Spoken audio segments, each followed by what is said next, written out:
Saudara-saudari terkasih, apakah saudara sudah memulai hari ini dengan penuh sukacita dan punya niat untuk berbuat baik meskipun kecil? Semoga Tuhan memberkati niat baik saudara. Hari ini saya akan mengajukan kuis. Tetapi kuisnya berkaitan dengan renungan, kisah-kisah yang saya ceritakan dalam renungan pagi ini. Nanti ujungnya pada saat menjelang akhir saya akan mengajukan pertanyaan. Mohon pertanyaannya dijawab. Untuk Anda sendiri, tapi juga untuk saya. Syukur-syukur kalau ditulis di kolom komentar di YouTube, saya jadi lebih tahu. Saya akan mulai dengan sebuah kisah. Ketika pada waktu saya dan Anda juga sekolah di sekolah dasar, kelas 5 atau kelas 6, pasti mulai mempunyai pemikiran, mempunyai perasaan, senang, susah, dan kadang-kadang mengalami kesulitan besar. Tapi sudah berlalu, karena itu kelas 5 atau kelas 6 SD, jauh masa lalu. Juga ketika SMP, pasti juga mengalami banyak peristiwa yang membuat perasaan senang, kadang-kadang susah juga, kadang-kadang membuat banyak pikiran juga, tapi sudah berlalu. SMA juga begitu, mengalami banyak peristiwa, mungkin mulai tertarik dengan lawan jenis, mulai naksir-naksir gitu. Ada perasaan berbunga-bunga, ada perasaan khawatir, minder, segala macam, tapi sudah berlalu. Dan kemudian kalau saya sudah umur 50 lebih, ya itu mengalami banyak pemikiran, kesulitan, sukacita, kegembiraan, macam-macam. Tetapi yang SD, SMP, SMA, kuliah, sampai sekarang, itu sudah berlalu. Baik yang dirasakan, baik yang dipikirkan, baik yang menyenangkan maupun yang tidak menyenangkan. Semua sudah berlalu. Ada satu yang tetap, yaitu saya yang menyadari semuanya itu. Itu yang tetap. Sampai sekarang sayanya masih tetap saya, tidak ganti orang lain. Saya juga tidak ganti jadi kembaran saya, tidak. Saya tetap saya yang menyadari semuanya itu. Itu kisah yang pertama. Kisah yang kedua, kalau saya kemudian bertanya kepada Anda, jam berapa sekarang? Anda pasti akan lihat jam. Objek tertentu. Oh, jam 7.49. Bajunya merek apa? Anda akan lihat. Oh, mereknya bla bla bla. Ketika ditanyakan sesuatu, pikiran kita langsung berfokus pada objek tertentu. Tapi kalau saya mulai tanya, coba siapa yang menyadari semuanya itu dalam diri Anda? Kesadaran Anda itu seperti apa? Mari kita fokus pada kesadaran kita masing-masing. Nah, ini mulai sulit. Apakah kemudian kita fokus pada objek tertentu? Pada fenomena tertentu?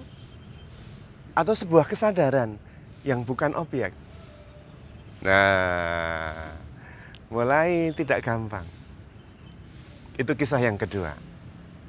Kisah yang ketiga adalah kita seringkali berjalan dari satu titik menuju ke tempat yang lain.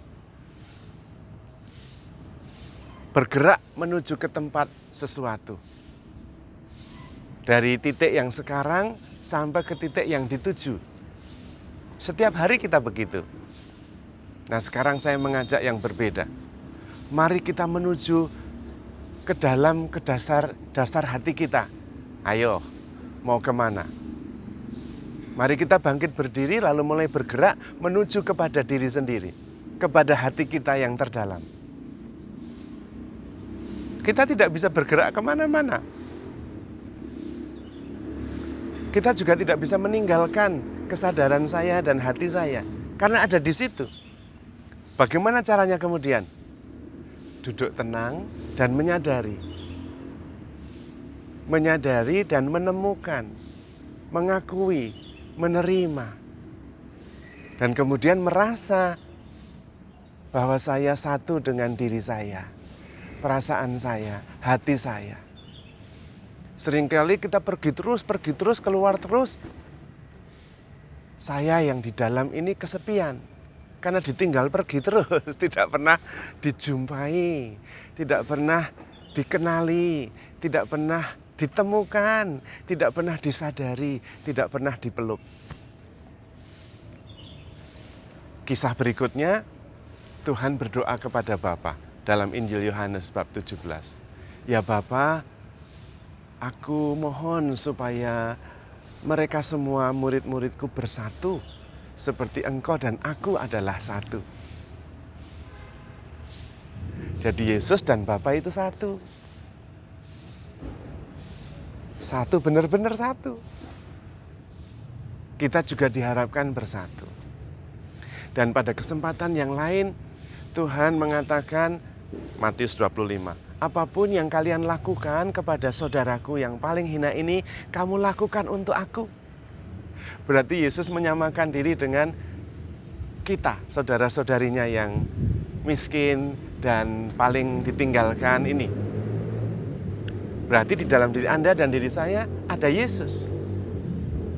Nah, kalau kemudian saya menanggalkan semua untuk sementara, jabatan, peranan, status, gengsi, kehebatan, kerumitan, masalah, kita tanggalkan semuanya.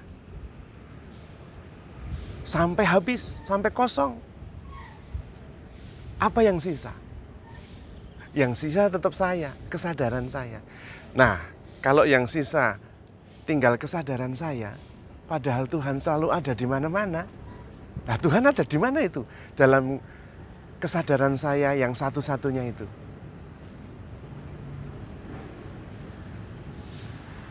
Nah, kalau Tuhan menyamakan diri dengan kita, berarti dalam kesadaran diri saya itu ada Tuhan juga. Dan memang benar Tuhan menyatukan diri dengan kita.